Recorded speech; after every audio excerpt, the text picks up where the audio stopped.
Donald Rumsfeld died today at the age of 88. He had a singular career. He made gazillions of dollars in business, running companies that invented NutraSweet and early HD TVs.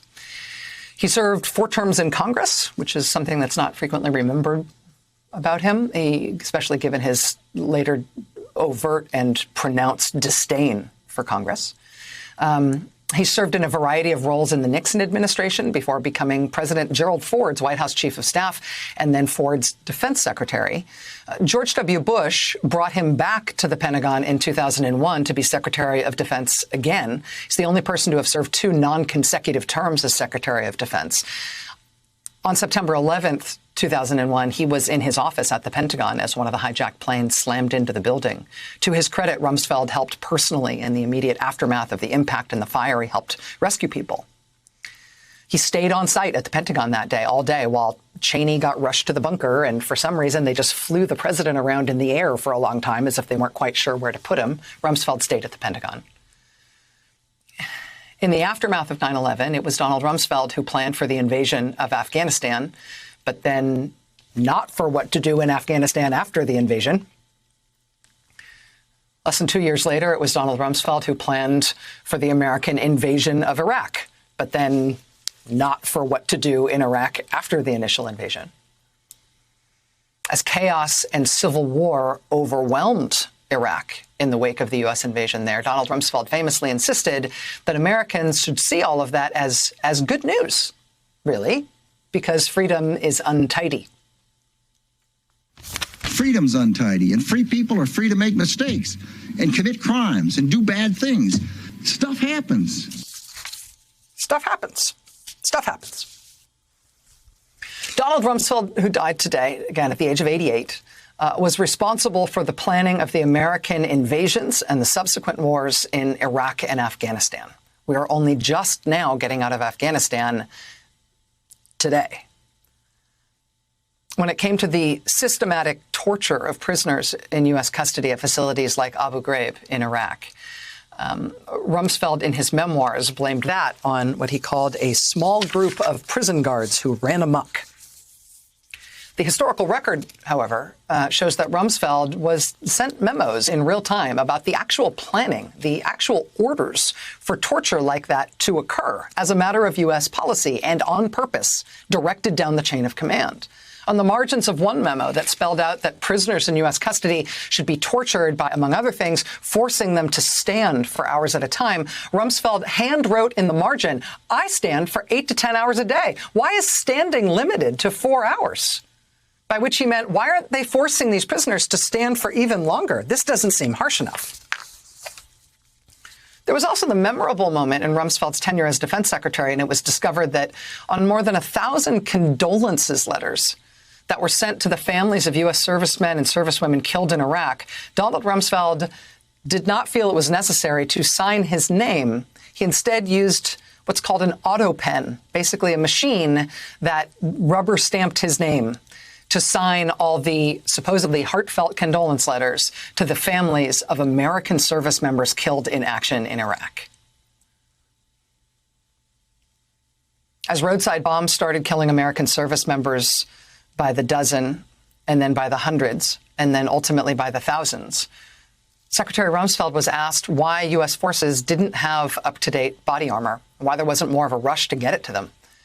He replied famously that you go to war with the army you have, not the one you might want or wish to have, implying not only that we didn't have the army that we want, also implying that the timing of that war somehow wasn't our choice, wasn't somehow his choice, and the choice of the other senior officials in the administration who made that decision to invade Iraq based on a false premise, made up supposedly threatening things about Iraq that were not true, that they insisted the American people were true, right? Telling the American people that Iraq had terrible weapons that Iraq didn't actually have. Telling the American people that Iraq was in cahoots with al-Qaeda when Iraq was not in cahoots with al-Qaeda. Telling the American people that Iraq was poised to invade us or attack us or come after the U.S. in some devastating way that was imminent. None of that was true, but no one was as enthusiastic a promoter of the false pretext for that war? No one.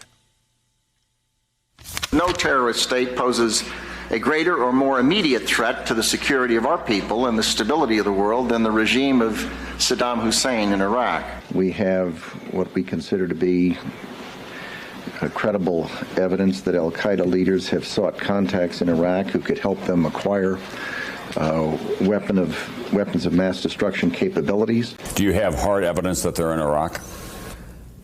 Oh, there's no question but that al-Qaeda have moved through and some have stayed. And that's not just an assumption, we know that. I know that. If someone is waiting for a so-called smoking gun, it's certain that we will have waited too long. What do you make of the statement made by the Iraqi government, yesterday that Iraq has no weapons of mass destruction and is not developing any? They're lying. Next. It is not knowable if force will be used, but if it is to be used, it could last, 6 days, 6 weeks. I doubt 6 months. I doubt 6 months. Who's telling you that a war in Iraq might last 6 months? Who's saying it'll go that long? I'm Donald Rumsfeld. You can take it from me. Try 6 days.